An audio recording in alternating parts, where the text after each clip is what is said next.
So I'll create a new file. No, okay. So let's create a new file and let's name this one as barrier.cpp since we will be demonstrating barrier. So let's include everything na kailangan. So si IO stream and then si thread since we're using thread, no? And then si barrier, no?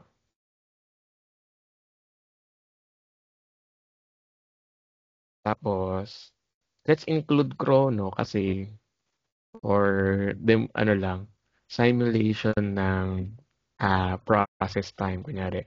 Then using namespace std. Then int main return 0. Okay. So let's declare a barrier. I'll name this one start game since dito nyo ma-appreciate ang barrier. And then let's create a function na player select or sige, i-reference natin si Valorant, no? Agent select. Yan. So string IGN and then siguro yung agent na pinili niya, no? Ipasa na lang natin since ano lang naman to. And then siguro let's control the agent selection time nila. So int t to represent yung time, no? Kung gaano sila katagal nakapasok sa game. Ayan. So here, we have barrier and then let's code na, no? So dito, see out lang natin IGN na lang, no? Dito natin IGN. So IGN, then lagyan natin colon, then yung sinelect niyang agent. Diba? Ayan. Tapos end L lang tayo. So, agent and L. Ayan. And then, let's have sabihin natin, di, nakapag-select na yan, no? So, sabihin natin naglo-loading, no? Loading. Ayan. Loading na siya. Then, let's create here dito natin ilagay yung chrono. So, std thread sleep for std chrono, no? Tapos seconds, tama ba? Tapos yung time t, small t. Sobra man ng parenthesis. Okay. Kahit wala ata ito, try ko. Para di mahaba. Ayan. So, at so, ayan, nagsiselect siya loading, no? And then, after nyan, start game. No? Start game, yung barrier natin, that it arrive and wait, no? So, para maghintayan sila. So, basically here, we simulating na a player is selecting an agent, then maglo-load na. So, after mag-load, so yung time na to loading, will control it muna for now. And then, pag nag-arrive na, so mag-see out tayo dito ng yung player. So, yung IGN in-game. 1, 2, 3. Ayan. In-game na siya. Kayo bahala kung anong gusto yung message, no? In-game na siya. Ayan, pakita natin yan. So, yeah, that's it muna, no? So, sa main natin, see out tayo ng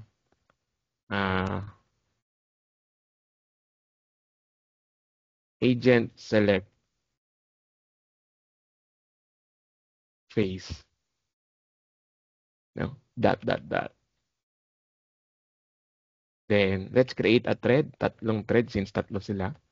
T1, then IGN, cheesecake, tapos chamber, and then time. So, kunyari, nagpapansit canton pa siya, mga 5 seconds. No? So, T2, copy-paste lang natin yan. Ang ano natin is, kunyari ako, no? And then, syempre, doon tayo sa, no, main. Mabilis na mag-select. O, 2. Auto-lock eh. Hindi, 1 na lang. Auto-lock tayo, kunyari. 1 natin yan. Then, another one, last. 3. Anong gusto na dito? Red velvet. Red velvet. Mga cake, no? Siguro ito, sage daw. Ay, puro sentinel. O, may na lang. And then, sabihin natin this one takes 3 seconds. No? Average selection time. And then, T1.join. No? Okay, T1.join. Okay. Pwede yung gawing array naman itong mga threads pag, para hindi isa-isa. I-loop nyo na lang sila mag-join. So, pero kaya naman yan since naman. So, here, after nila, no, mag-agent select,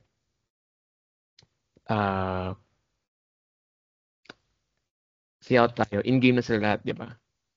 And lagyan din. The match has started. And baliktad to lagi. Okay. So, that's it, no? So, select agent, loading time, control natin kunyari yung time, and then, tatlo sila. Pag nagtatlo na, then, the game will start. So, in-game na sila, no? So, mag-aantayan sila dito. Then, sabay-sabay sila magiging in-game, no? Let's run this one. May error tayo. Saan ang error natin?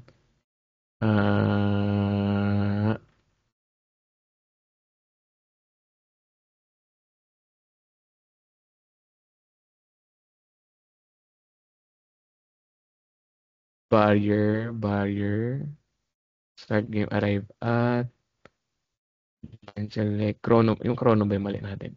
Check natin, sleep word, tama naman. Baka kailangan na STDC, copy na natin to. Baka yun yung ko.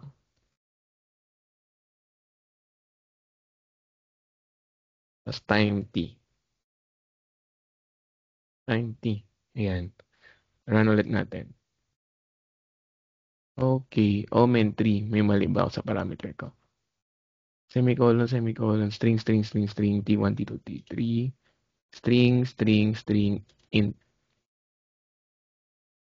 Okay. Hindi ko tinawag yung function. Okay. Mag-parameter agad ako agad. Tawagin natin yung function. Sino ba nilaran niya kasi? Yan. So, let's run this one. Yan. So, yan, nakita niya? Nauna si cheesecake. Ang bilis, no? Ang bilis. Agent select phase, no? Since sabay-sabay sa nangyari, hindi na sila nag-antayan. Ilipat natin to. Yung, so si chamber dapat last siya masiselect kasi tagalan natin. So, sabi natin 10 to. Then, auto lock, ito 5. So, pagpasok, lahat sila sabay-sabay mag-agent select or dapat unahin natin to. So, dapat sabay-sabay sila mag-agent select, tapos loading, tapos antayan sila, no? So, dapat may i-display tayo. Kasi pagdating sa part na to, lahat sila sabay-sabay na. So, itong in-game, sabay-sabay ito mag-output. Given na yan. So, that means something tayo dito na loading, after nila mag-loading, connected. Ayan. So, ibig sabihin, hindi sila sabay-sabay maging connected sa game, no? Okay, let's run this one again. Ayan. So, agent select phase, ayan, connected na. Hindi natin nilagay kung sino yun. So, stop ulit natin yan. Lagay natin yung IGN, no?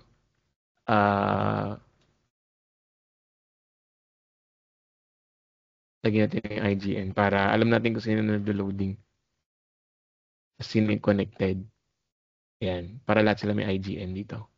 So, loading, connected, then, run ulit natin yan. So, here as you can see, sabay-sabay silang nag-agent select since sabay-sabay pumasok. Pero ayan, loading, una nag-loading si Cheesecake, no? Then, next na nag-loading si Red Velvet. Then, una pala nag-loading si Purple Pink kasi auto-lock siya, di ba? So, next kaya ganyan output kasi sabay-sabay, at some point nagasabay yung pag-write ng mga threads sa terminal. So, siyempre, habang nag-write yung isa. So, nagpatong-patong silang ganyan. Okay. So, ayan, connected na yung naunang mag-connected si Purple Pink, followed by yung Red Velvet natin, then si Cheesecake. Then, pagdating dito, sabay-sabay silang in-game, no? So, kahit actually uh, isang in-game na lang to. So, pwede mo to kontrolin ng semaphore so that sa pagdating ng pag na-display na yung in-game, hindi na mag-display ulit ng in-game, no? Kasi tatlong beses na din-display, siyempre. Iba-ibang ano yan eh. Iba-ibang tawag dito. Threads, no? Ayan. So, since nag-run ito, yung main thread nag-run din yan eh. So, hiwalay naman tong 3 threads natin. Kaya nag-start agad yung match ng ano, ng hindi pa nag-arrive yung ano natin, no, mga players. So, bawasan natin to ng time.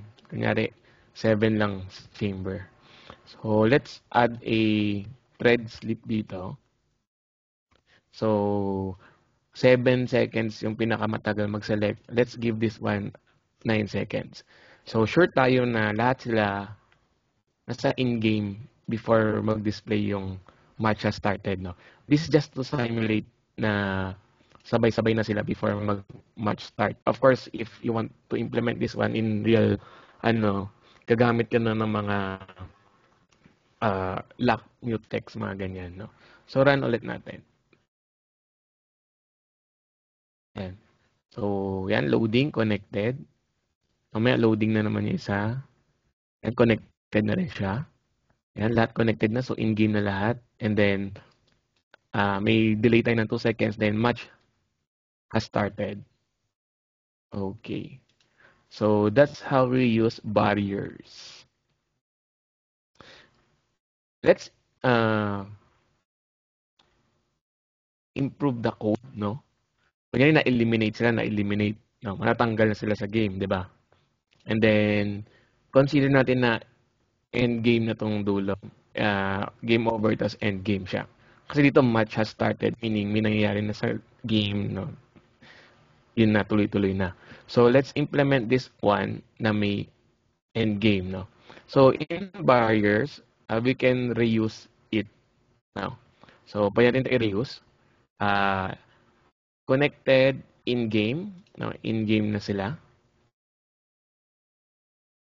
And then, let's create srand time null. So, kunyari naglalaro sila, no? Then, sabihin natin, ah, game time na lang, no? Is equals to rand, no? And then, modulo natin na mga 10 seconds lang or less than 10 seconds, 0 to 9, no? So, in-game na sila. Ayan. And then, laro-laro sila. Then, randomly, siguro, demonstrate how they play. So, isa doon sana ma-eliminate, ganyan. So, let's, each of them will have its own playtime. So, kung ano, playtime na lang dapat nilagay natin dito. Mas maganda yung term na yun. So, playtime nila. Playing time. Ayan. Gamitin natin yan to demonstrate na naglaro sila tapos natalo sila, no? So, ma-eliminate sila. So, mag-see out tayo dito na yung IGN eliminated na.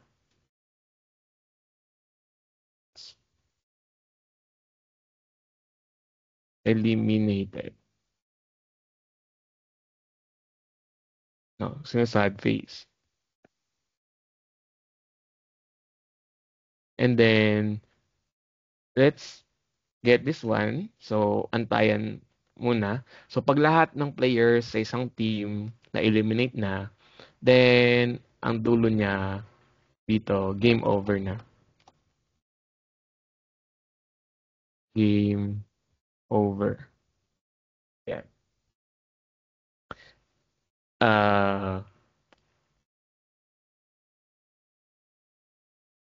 Tataasan ko tong time, no? So, gawin kong 20 seconds. Since mag-random to ng 9, tapos so sure tayo na less than 20 tapos na yung buong game. Ano ba yun natin? 7, no? So, plus 9. Di naman lalagpas ng ano yan. Kahit 18. Okay na 20, no? To demonstrate. If you want to try on your own, you can implement semaphore na pag lahat,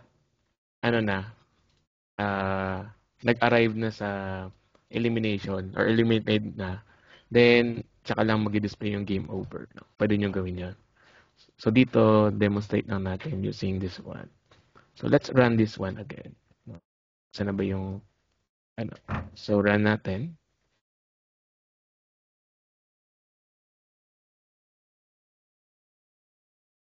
Ayan, kung nakita nyo, agent select, so kanya-kanya ulit silang loading. No? Tapos, papasok dyan, in-game na sila lahat. Isa-isa sila may eliminate. No? Red Velvet Cheesecake, eliminate na. Ayan, sabay-sabay sila na-eliminate. Ayan, game over. Sunod-sunod silang na-eliminate, no? Pero ang bilis kaya parang sabay-sabay. I-display natin nga yung mag-clear nga tayo. Let's display yung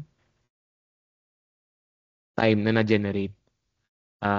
SRAM, yung playing time, i-see out natin. See out lang natin sa baba. Para alam natin na iba-iba yung time nila. No? Kasi masyadong mabilis eh. Or pwede naman din taasan ng 15 second. Or 12 na lang. 11 15. Sige, 15. See out natin yung si IGN. Playing time. Lagi lang natin playing time niya. No? Di ba sa ibang games, yung elapsed time pinapakita naman. So, playing time. Kung gaano siya tumagal dun sa game. Then, yeah, that's it though. So, let's run this one again. Okay. Yes. So, isa-isa sila nag-load, isa-isa sila ko-connect. Ayan, connected. Ayan. So, in-game na. Red Velvet playing time, 13, no? Halos 13 sila lahat. Kaya pala sabay-sabay. Hindi ba gumana yung SRAM time null natin? So, runtime na run, pero lahat sila 13. Gamitin na lang natin tong time t, no? So, generate lang siya ng 1 to 5, no? Tapos, i-plus natin yung, plus yung t. Para sure tayo na hindi sila pare-parehas. Then, let's run this one again. Para isa-isa silang ma-eliminate. Ayan. So, loading, isa-isa sila ko-connect, no? Kumakain pa ng pancit canton, okay, ayan. So, ayan, iba-iba na yung playing time nila. So, isa-isa sila ma-eliminate. Ayan. Nauna, si Purple Pink na IGN. Next, si Red Velvet na eliminate na. So, eliminate na rin si Cheesecake and then, game over na sila lahat. Ayan. So, that's how we use barriers, no, in threads. So, this is just a sample demonstration. Basically, you can use it in a different way pa. Okay.